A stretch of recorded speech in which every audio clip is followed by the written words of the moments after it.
I have the next speaker. I've had the pleasure of working with on a couple issues actually, and he really does fight the good fight for us. He's our representative, Virginia, Delegate Mark Cole. And, yeah,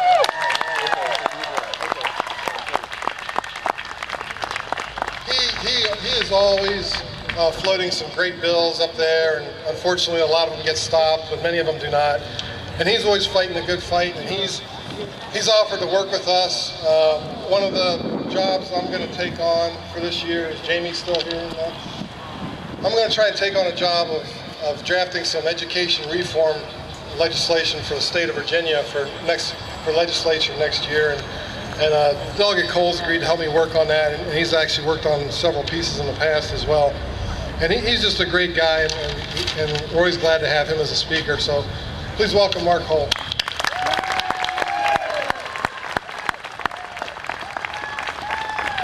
Thank you. Thank you very much.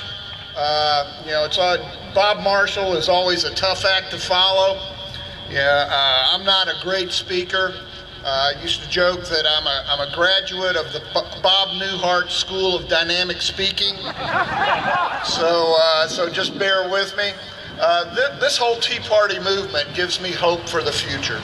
The last presidential campaign, they talked a lot about hope and change. But the Tea Party movement, I think, is going to be the real agents of hope and real change, a change back to the founding principles that made this country prosperous and made this country great.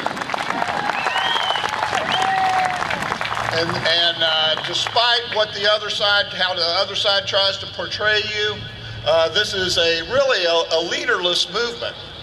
It's not astroturfing. It came up because people started getting concerned, and people started getting together and saying, hey, we've got to do something.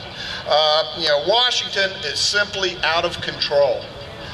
It's been coming for years and decades. It's been moving in this in the wrong direction.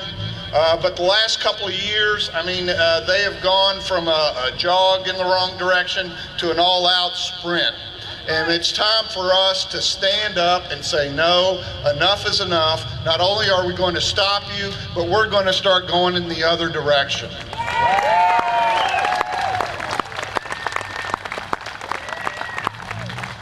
And I'm not going to speak long. I'm going to try to get you back on schedule, Vince.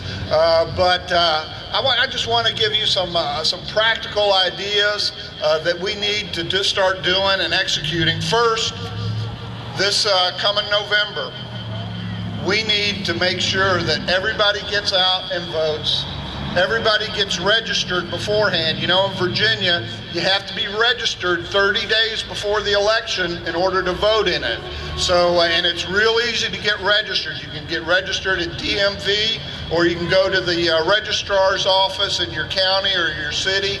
So please make sure you're registered.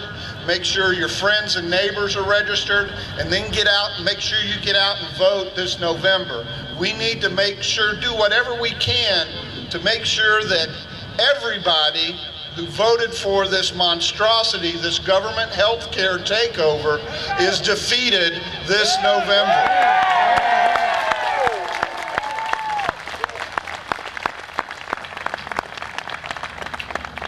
I want to paraphrase one of my political heroes, and that's Ronald Reagan, and I won't get the quote exactly right. But he said, you and I have an appointment with destiny. Either we will preserve for our children the last best hope for mankind on this planet, or we will sentence them to take the first step into 1,000 years of darkness. And that is exactly right. We are at a critical point in this country. One of the things that we need to start agitating for is a balanced budget amendment to the Constitution.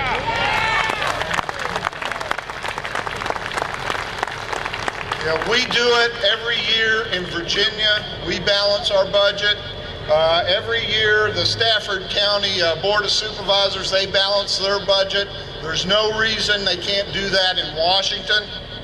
And I'd like to say that politicians in Richmond are a little bit different than than the politicians in Washington, and most of them I think are, but to be honest with you, it is just too easy to spend other people's money. And forced charity is not charity, it's tyranny.